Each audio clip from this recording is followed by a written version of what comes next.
মুসলমান বন্ধুরা, আল্লাহর নবী সাল্লাল্লাহু আলাইহি ওয়াসাল্লাম বলেন, আমানতের খেয়ানত করবা না। তাহলে কোনো মানুষ যদি আমার কাছে কোনো কথা বলে দোস্ত কারো কাছে বলবা না, এই কথাটাও আমার কাছে আমানত। আর আমাদের কাছে কোনো ব্যক্তি সম্পদ রেখে বলল, বন্ধু তোমার অ্যাকাউন্টে টাকাটা পাঠালাম বিদেশ থেকে, আমি দেশে আসার পর আমাকে বুঝাই দিবা, অথবা আমার নামে জমি ক্রয় করবা। হাজারো রিপোর্ট পাওয়া যায় বিদেশ থেকে বন্ধুর নামে টাকা পাঠায়, বিবির নামে টাকা পাঠায়, দেশে আসার পরে দেখে বিবিও নাই, টাকাও নাই, অ্যাকাউন্টও নাই, আছে না নাই? সব গায়েব হয়ে যায়। কথা কোন ঠিক কিনা? আমানতের খেয়ানত। আমানতের খেয়ানত করেওয়ালা মুসলমানের সংখ্যা বেড়ে গেছে। অথচ একটা জামানা ছিল রাস্তার মধ্যে একটা টাকা কুড়ায়া পেলেও এই টাকাটা আমানত মনে করে জমায় রাখতো, আর খুঁজতে থাকতো কোন আল্লাহর বান্দা টাকা হারাইছে তার কাছে পৌঁছে দেওয়ার জন্য।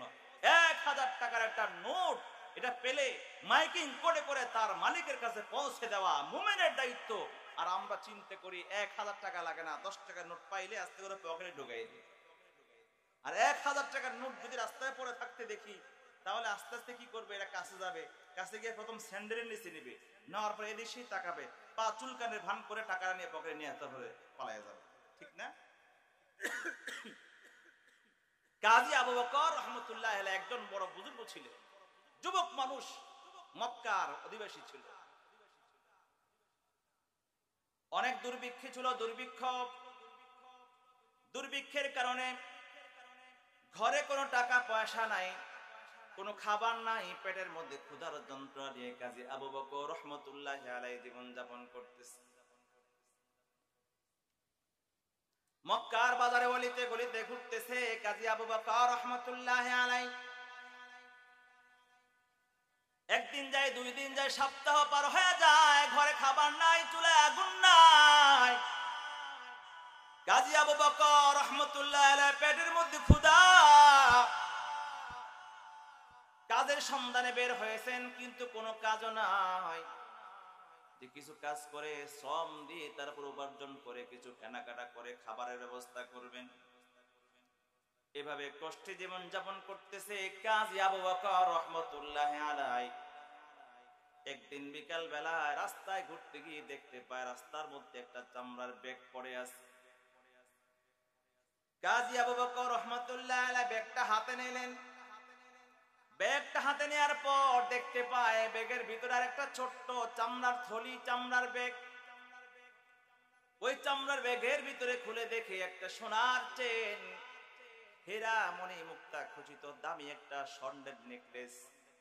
ওই যুগে ওই স্বর্ণের নেকলেসটার দাম ছিল কোটি কোটি টাকা। কাজী আবু বকর রহমতুল্লাহ আলাইহি মনে মনে চিন্তা করলেন, কোন একজন আল্লাহর বান্দা তো এই হারটা হারিয়েছে, অবশ্যই এটা মালিক আমি নই, এর প্রকৃত মালিকের কাছে পৌঁছে দেওয়া আমার ঈমানি দায়িত্ব। এই চিন্তা করে ওই ব্যাগটা ঘরে নিয়ে একটা সুরক্ষিত জায়গার মধ্যে সযত্নে রেখে দেয়। সুবহানাল্লাহ জোরে বলে।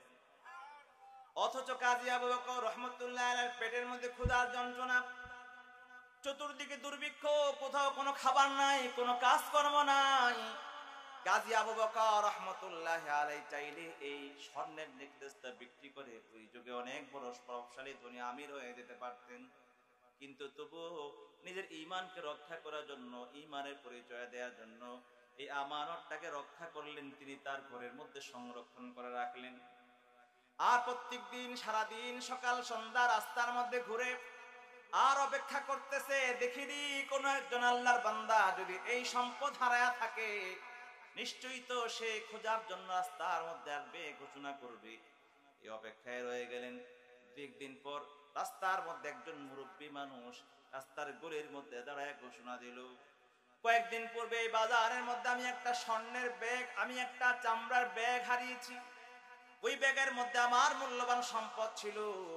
তোমরা যদি কেউ এই স্বর্ণের এই মূল্যবান ব্যাগটা পেয়ে থাকো, তাহলে আমার এই হাতের মধ্যে আরেকটা ব্যাগ আছে, আমার হারানো ব্যাগটা ফিরিয়ে দেওয়ার সঙ্গে সঙ্গে আমার হাতের এই ব্যাগটা তাকে হাদিয়া হিসাবে পুরস্কার দিয়ে দিব। ওই মুরব্বী বাবা বলতেছে, আমার হাতের মধ্যে যে ব্যাগ আছে, ব্যাগের মধ্যে 500 স্বর্ণ মুদ্রা, 500 টাকা। আমার হারানো ব্যাগটা যে ফিরাই দিবে তাকে এই 500 স্বর্ণ মুদ্রা তাকে পুরস্কার দিব। কাজী আবু বকর রহমতুল্লাহ আলাইহি দূর থেকে আওয়াজ শুনতে পায়, দৌড়ায় কাছে গিয়ে বলে, মুরব্বী বাবা আমার সঙ্গে চলেন। হাত ধরে তার ঘরে নিয়ে গেল। মুরব্বী চিন্তা করতেছি, এই আল্লাহর যুবক বান্দাটা মনে হয় আমার ব্যাগটা খুঁজে পেয়েছে, এই জন্যই তো আমাকে নিয়ে যাচ্ছে। ঘরে নিয়ে যাওয়ার পরে কাজী আবু বকর রহমতুল্লাহ আলাইহি বললেন, হে মুরব্বী চাচা, বলুন আপনার ব্যাগটা দেখতে কেমন? মুরব্বী যখন তার ব্যাগের পরিপূর্ণ বিবরণ দিল, কাজী আবু বকরের বুঝে আসলো এই ব্যাগের প্রকৃত মালিক আল্লাহর গোলাম। এই জন্য চোখের থেকে এই ব্যাগটাকে বের করে মুরব্বীর হাতে যখন দেয়, সঙ্গে সঙ্গে মুরব্বী তার ওর হাতের 500 স্বর্ণ মুদ্রা ভর্তি করে এটা কাজী আবু বকর রহমতুল্লাহ আলাইহি হাতে দিয়ে দেয়। কাজী আবু বকরকে বলে, হে আল্লাহর গোলাম, যুবক রে, নাও, এই টাকাগুলো তোমাকে পুরস্কার হিসেবে দিলাম, এগুলো দিয়ে তোমার প্রয়োজন পুরা করতে পারো, তোমার জন্য এগুলো হালাল। কাজী আবু বকর রহমতুল্লাহ আলাইহি ওই সময় পেটের মধ্যে খাবার নাই, ক্ষুধার যন্ত্রণার কারণে ছটফট করতেছে, ঘরের মধ্যে কোনো ইনকামের পয়সাও নাই।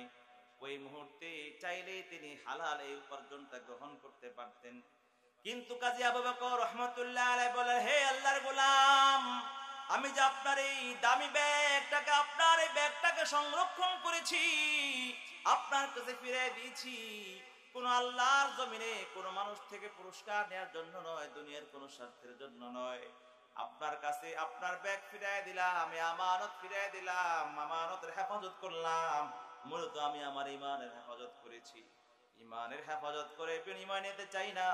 যত বিনিময় নিতে চাই, যত বিনিময় আমি নিব, পরকালে আমি মহান রব্বুল আলামিনের কাছ থেকে বিনিময় নিতে চাই। সুবহানাল্লাহ, জোরে বলেন।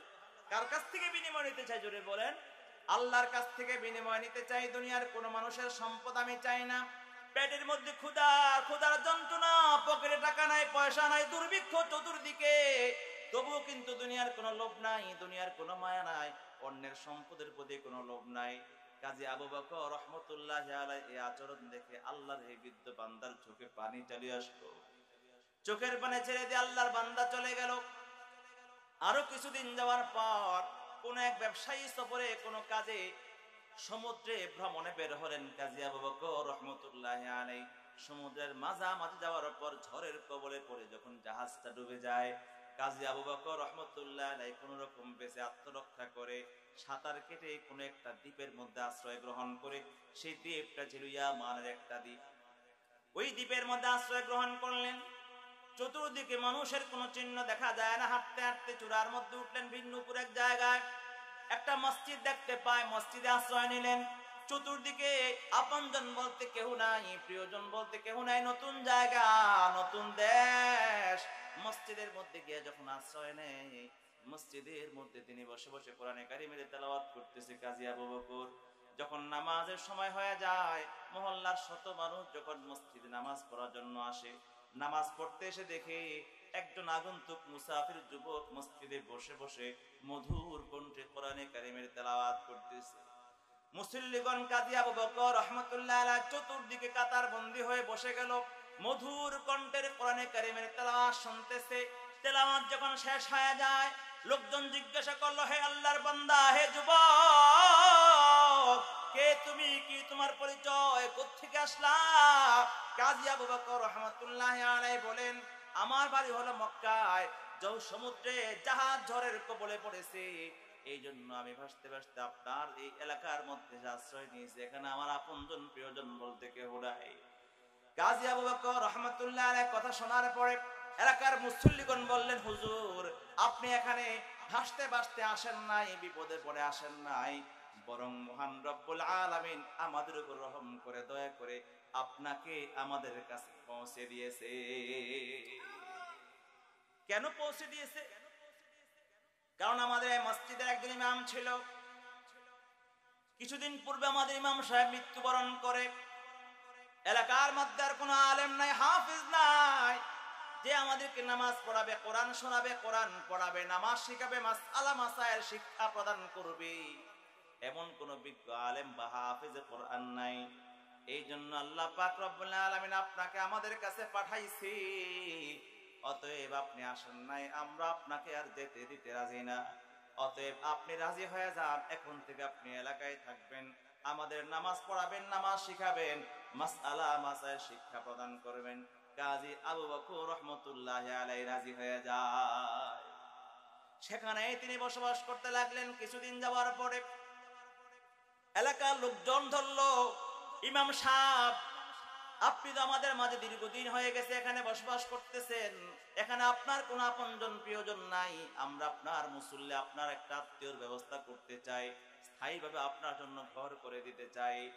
অতএব আপনি যেহেতু একজন যুবক মানুষ, আমরা আপনার বিয়ের ব্যবস্থা করতে চাই। আপনি যদি রাজি থাকেন তাহলে আমাদের সাবেক ইমাম যিনি মৃত্যুবরণ করেছেন, তার মৃত্যুর পরে তার ওয়ারিস একটা কন্যা সন্তান আছে।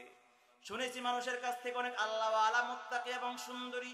আপনি যদি রাজি থাকেন, আমরা অভিভাবক হয়ে আপনার পক্ষ থেকে ওই মেয়ের কাছে বিয়ের প্রস্তাব দিব, খিতবা পাঠাবো। কাজী আবু বকর রহমতুল্লাহি আলাইহি রাজি হয়ে যায়। রাজি হয়ে যাওয়ার পরে মুরব্বিগণ ওই মেয়ের কাছে যখন বিয়ের প্রস্তাব দিল, কাজী আবু বকর রহমতুল্লাহি আলাইহি অনেক প্রশংসাও তারা করলো, মেয়েটাও রাজি হয়ে গেল। এলাকার লোকজনের মধ্যস্থতায় যখন উভয়ের মধ্যে বিয়ের কাজ সম্পাদন হয়ে যায়, বিয়ের প্রথম রজনীতে কাজী আবু বকর রহমতুল্লাহি আলাইহি বিবির সঙ্গে মুলাকাত করার জন্য যখন তার বাসর ঘরে ঢুকলো, 2 রাকাত সালাতুন নফল, নফল নামাজ আদায় করার পরে যখন বিবির সঙ্গে মুলাকাত করে উভয়ে যখন সামনাসামনি বসে, কাজী আবু বকর রহমতুল্লাহি আলাইহি বিবির চেহারা দেখার আগে বিবির গলার মধ্যে সুন্দর একটা স্বর্ণের নেকলেস তার নজরে পড়ে বিবির চেহারার দিকে না তাকাইয়া ওই স্বর্ণের হারের দিকে এক দৃষ্টিতে তাকাইয়া রয়। সুবহানাল্লাহ জোরে বলেন। যখন স্বর্ণের হারের দিকে তাকায় আছে, স্বাভাবিক চোখের দিকে না তাকাইলো মানুষের সামনের লোকটা কোন দিকে তাকায় আছে আইডিয়া করা যায়। লম্বা সময় হয়ে গেছে, স্বামী কোনো কথা বলে না। বিবি মনে মনে চিন্তা করতেছে, এলাকার লোকজনের কাছ থেকে শুনলাম কাজী আবু বকর একজন বিজ্ঞ আলেম, হাফেজে কোরআন, আল্লাহওয়ালা, মুত্তাকি, পরহেজগার, দুনিয়ার কোনো মোহ নাই, সম্পদের কোনো লোভ নাই। অথচ এখন দেখছি বিয়ের পর বাসর ঘরে সুন্দরী বিবিকে না দেখে, তার চেহারার দিকে না তাকাইয়া তার সম্পদের দিকে তাকায় আছে।